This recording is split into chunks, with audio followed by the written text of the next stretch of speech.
แห่งประเทศไทยสำนักงานสุราษฎร์ธานีโดยมีวัตถุประสงค์ในการจัดงานเพื่อส่งเสริมการออกกำลังกายโมงเช้านะครับสำหรับรุ่น14 กิโลนะครับ14 กิโลรายงานตัวจะมีเจ้าหน้าที่จากลานะครับคอยดูแลอำนวยความสะดวกกันอยู่นะครับซึ่งวันนี้เรามีนักวิ่งสายแฟนซีมาด้วยนะครับสายแฟนซีด้านจะแต่งตัวมาสร้างสีสัน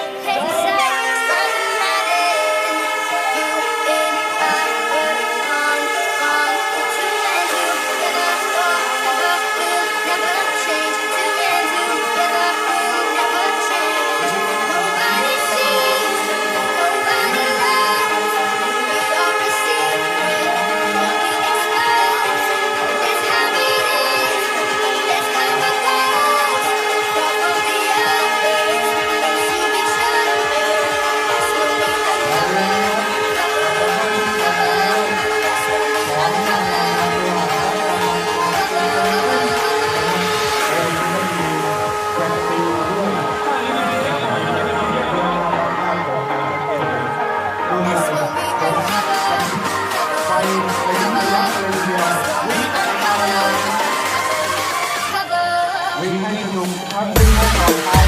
ให้เด็กวิ่งให้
นะครับและในโอกาสนี้ครับผลิตภัณฑ์ข้าวปลายขัดนะครับมีของที่จะมอบให้กับท่านรองผู้ว่าด้วยนะครับเรียนเชิญมอบ